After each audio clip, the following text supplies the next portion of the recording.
खुशामदीद, आदाब, good morning, अस्सलाम वालेकुम। आप सबको हमारी तरफ से हो।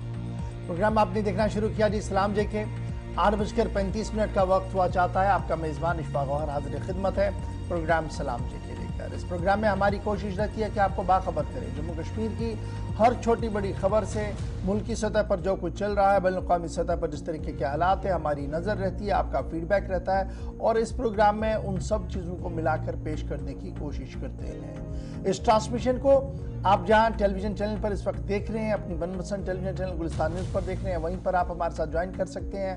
हमारी राब्ता साइट सोशल मीडिया नेटवर्क पर, यानी आप हमारे फेसबुक पेज पर आ सकते हैं जहां पर लाइव नशरियात और अपडेटेड नशरियात आपको मिल रही हैं। फिर आप हमारे यूट्यूब चैनल पर ज़रूर आइएगा जहां पर हर प्रोग्राम को आप अपडेट करके देख सकते हैं।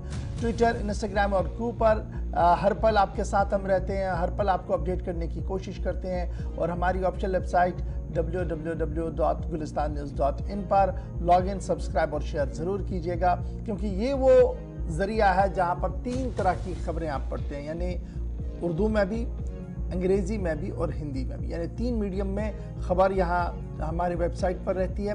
और साथ साथ आप वहाँ पर बराह रास्त नशरियात भी देखते हैं, क्योंकि लाइव ट्रांसमिशन वेबसाइट पर भी अवेलेबल है।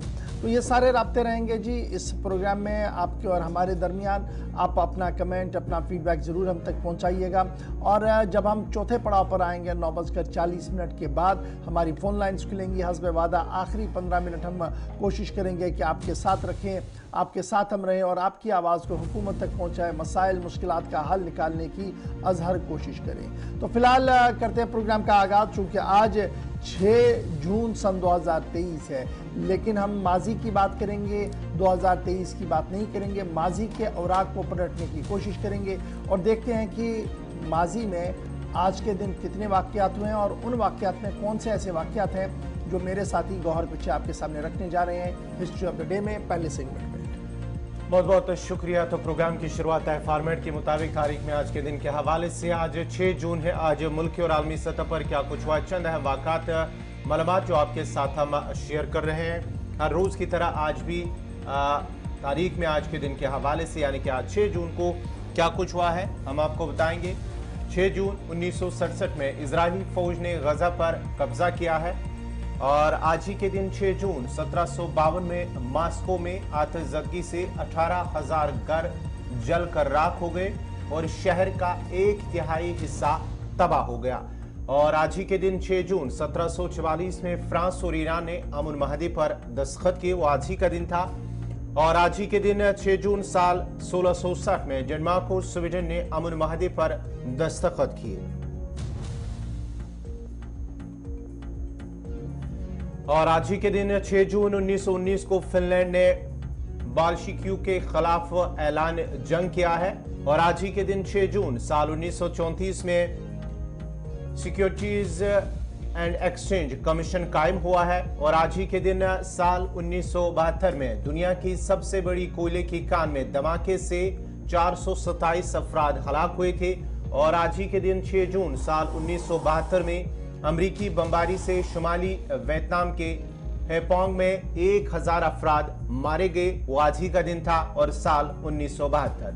तो नाज़रीन, ये थी तारीख में आज के दिन के हवाले से क्या कुछ हुआ है, चंद हम वाक़ात जो आपके साथ हमने शेयर किए हैं। अब बाज़ाब्ता तौर पर खबरों की शुरुआत होगी और शुरुआत करेंगे इशफाक गौहर। चलिए जनाब, करते हैं आगाज़ जी प्रोग्राम का। और आज ज़रा सबसे पहले बात करते हैं बुनियादी ढांचों के साथ साथ उस बड़े मंसूबे की जो मंसूबा जम्मू कश्मीर के अंदर 2019 के बाद खींचा गया है। यानी बात सरमायाकारी की, इन्वेस्टमेंट की करते हैं। 2 तरह की इन्वेस्टमेंट है, एक मकामी इन्वेस्टमेंट है, दूसरी मुल्क की इन्वेस्टमेंट है और तीसरी होती है जी फॉरेन डायरेक्ट इन्वेस्टमेंट, जिसे आप FDI कह रहे हैं।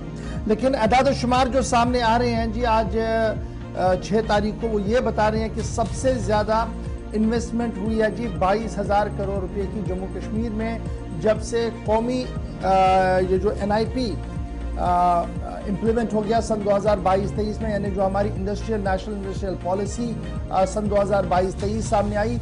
उसके बाद एदाद शुमार और सरकारी ज़राया इस बात की तस्दीक कर रहे हैं कि सबसे ज़्यादा सरमायाकारी हुई है 22,000 करोड़ रुपए की। और जम्मू कश्मीर जो है वो मुल्क की दीगर रियासतों की तरह तेज़ी के साथ आगे बढ़ रहा है اور اب سرمایہ کاروں کی توجہ جموں اور سری نگر بن رہا ہے، یہ آفیشلی کہا جا رہا ہے۔ اور اس کے ساتھ ساتھ جو اعداد و شمار سامنے آ رہے ہیں، جو مرکزی ریاستی انتظامیہ ہے، ریاستی انتظامیہ اور لیفٹیننٹ گورنر ایڈمنسٹریشن نے یہ صاف کر دیا ہے کہ انڈسٹریز ڈپارٹمنٹ کو بحیثیت فیسیلیٹیٹر رہنا ہوگا، اور ایز اے فیسیلیٹیٹر انہیں تمام اپلیکینٹس جو بھی درخواست دہندگان ہیں ان کی یونٹس اسٹیبلش ہو جموں کشمیر کے اندر، اس کے لیے از حد کوششیں کرنی ہوگی۔ نئی انڈسٹریل پالیسی NIP جس کو کہتے ہیں جی سن 2021، اس میں اب تک 5327 اپلیکیشنز ریسیو کی گئی ہیں، انویسٹمنٹ پروپوزلز آ چکے ہیں، اور اس میں جو اندازہ لگایا جا رہا ہے وہ 67,000 کروڑ روپے کا انویسٹمنٹ آ رہا ہے اگر اس کو کھنگالا جائے، اور جب یہ مکمل طور ہوگا تو یہ 67,000 کروڑ سے بھی اوپر ہو سکتا ہے۔ اور اس پالیسی کے آنے کے بعد، یعنی NIP 2021 کے آنے کے بعد، جہاں ہم نے آپ کو کہا کہ 67,000 کروڑ روپے انویسٹ ہو رہا ہے، نیشنل انویسٹمنٹ پالیسی یا NIP انویسٹمنٹ جو ہے وہ 22,000 کروڑ روپیہ جموں کشمیر کے اندر ہو چکی ہے سال 2022-23 کے اندر۔ یہ سرکاری اعداد و شمار ہم آپ کے سامنے رکھ رہے ہیں، اور یونٹس بننا شروع ہو گئے ہیں، اور کچھ یونٹس نے اپنا پروڈکٹ بھی تیار کرنا شروع کیا ہے۔ یعنی ایک ہوتا ہے کہ پہلے انفینسی ہوتی ہے کہ دفتروں کا چکر کاٹ رہے ہیں، اپلیکیشنز موو ہو رہی ہیں، اس کے بعد یہ ہوتا ہے کہ آپ کی الاٹمنٹ ہوتی ہے زمین کی، اس کے بعد آپ اپنا انفراسٹرکچر وہاں پر بناتے ہیں اور یونٹ کام کرنا شروع کرتے ہیں۔ سرکار کا ماننا ہے کہ جناب کچھ یونٹس کام کرنا شروع کر چکے ہیں، اور ان یونٹس کے اندر تقریباً 10,000 کے قریب نوجوانوں کو روزگار کے موقع بھی فراہم ہو رہے ہیں۔ سرکاری اعداد و شمار میں آپ کے سامنے رکھنے کی کوشش کر رہا ہوں صبح۔ کرنٹ فائنینشل ایئر، یعنی اب جو ہمارا یہ مالی سال ہے جی، سال 2023-24، یعنی کرنٹ فائنینشل ایئر جو ابھی چل رہا ہے، اسے ٹیکنیکلی مانا جا رہا ہے کہ اس سے سب سے ساؤنڈ سال رہے گا، سب سے مضبوط سال رہے گا، کیونکہ اس سال میں جو انویسٹمنٹ ہوئی ہے ان کا پروڈکشن بھی آنا شروع ہو جائے گا، اور مزید جو ابھی بن رہے ہیں یونٹس ان کے کھلنے اور ان کی انوگریشن کا وقت بھی آئے گا، اور وہاں پر بھی مزید کاروبار اور مزید لوگوں کو روزگار مل سکتا ہے۔ ابھی جو انڈسٹریز ڈپارٹمنٹ ہے انہوں نے الاٹ کر دیا جی زمین تقریباً 1,856 یونٹس کے لیے، 1854 یونٹس کے لیے، اور 850 سے زیادہ یونٹ ہولڈرز ایسے ہیں جنہوں نے زمین کا پریمیم دیا ہے، جو نقدی زر ضمانت انہیں دینی پڑتی ہے وہ بھی دے دیا ہے، باقی ماندہ کام جو ہے وہ چل رہا ہے۔ اس کے علاوہ یہ جب ہم یہ پالیسی کی بات کر رہے ہیں تو یہ بھی بتایا جا رہا ہے کہ جناب مختلف انڈسٹریل اسٹیٹس کو تیار کیا جا رہا ہے تاکہ مزید سرمایہ کاری یہاں پر ہو سکے۔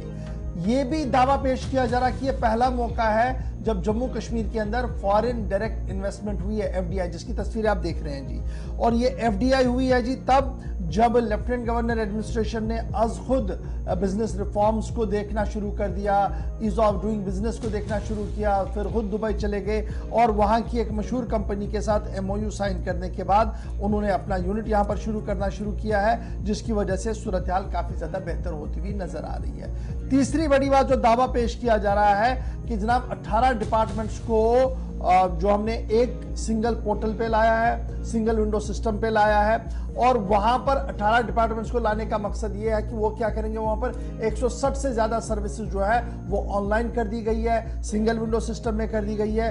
اس سے فارن ڈائریکٹ انویسٹمنٹ میں بھی فائدہ مل رہا ہے، انویسٹرز کو بھی فائدہ ہو رہا ہے، اور نئے انٹرپرینورز جو کھڑے ہو رہے ہیں کام کاج کے لیے ان کے لیے بھی راہیں جو ہے وہ آسان ہو رہی ہے۔